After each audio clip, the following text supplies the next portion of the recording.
Further discuss developments in Senegal. We're now joined by journalist Mady Camara, who's in the capital, Dakar.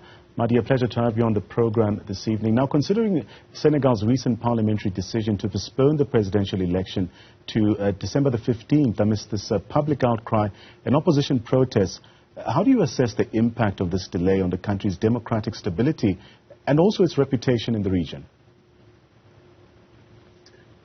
Thank you for having me and giving me the opportunity to express myself about what has been the headlines for a week now. The impact is huge. Senegal is known as a model of democracy in West Africa, among West African countries, even though it is surrounded by countries that have no one coup. Just like Mali, Guinea-Conakry, etc. And so Senegal, I think with this, Senegal's democracy is in threat because a lot of people are criticizing this decision. People are ready to stand for it, not to pass, but the bill has passed already, so we'll see what's going to happen the next few days. So for the benefit of our viewers, give us some context relating to this matter. Before the announcement of the presidential election being moved to December, what are some of the reasons that were given for this decision? Well, the reasons are there are some candidates of the opposition, just like the president of former Democratic Party, Karim Wade, who are not on the list because they have double nationality. He is both French and Senegalese. And after that, after he was reported, they pulled him out of the list.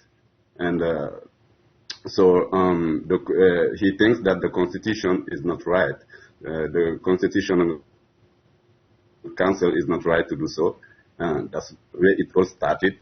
And 4 days later, Karim Wade was not French anymore. He was Senegalese. And he's trying to struggle to fight to support the bill because it will probably give him more time to prepare and become candidate in December. Now, Mady, you did describe this as a threat to democracy. But given Senegal's standing as a beacon for democracy, how do you think this will affect the country's image, especially on a global stage? Well, it will have an impact on the country's level of democracy because a lot of observers think this is a coup, a constitutional coup. It is anti-democracy, and we also have seen police intervening in the National Assembly, pulling out opposition leaders, and they have reports of no press freedom in Senegal in general. Like there is a television, Walfadjri, whose signal has been cut for days. Internet has been cut for 1 day or 2 days, which can put in question the reputation of Senegal as a model of democracy. Mady, we've also read recent reports around the intervention in the opposition protests during the parliamentary proceedings in Senegal. What implications might this have, especially on civil liberties in that country?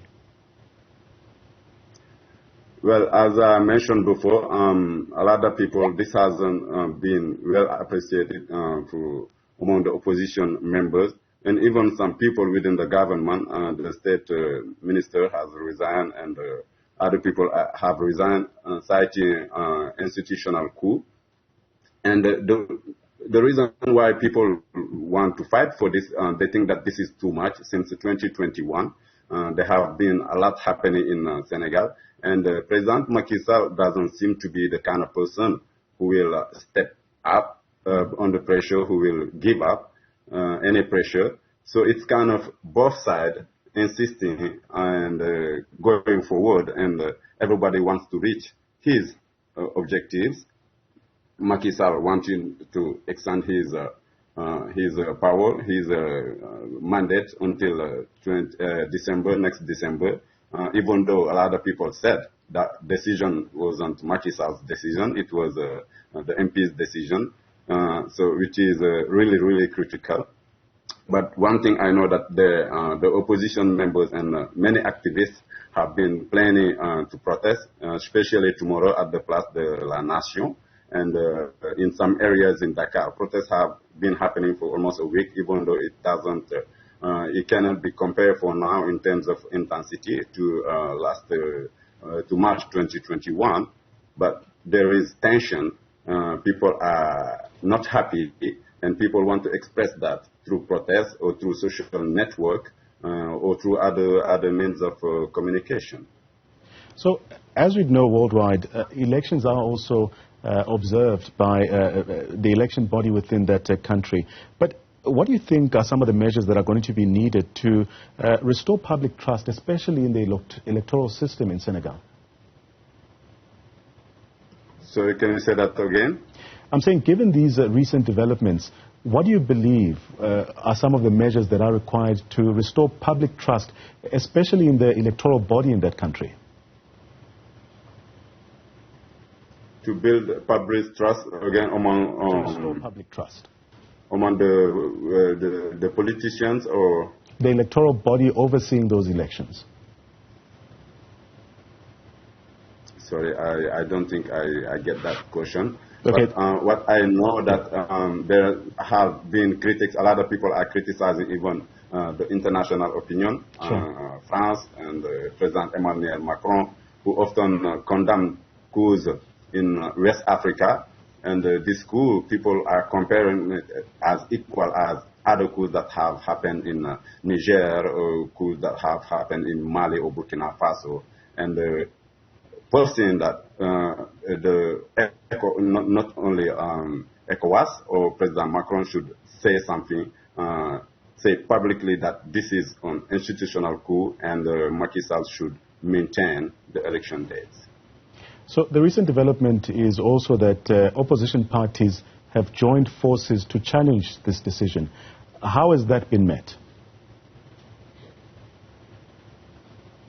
Opposition parties have joined forces, yes, to fight this because they all think that the democracy in Senegal is threatened, and the democracy in Senegal is for everybody. Senegal is for everybody. All the Senegalese people really like to maintain that reputation of Senegal as a model of democracy. So the decision is kind of united more people and given more power to the opposition members, and especially among those people who even may be neutral in the beginning, but now they think that this is a lot. So everybody is joining those movements and to fight against what they call an institutional coup. But before I let you go, what options do they have to fight this decision, to challenge this decision?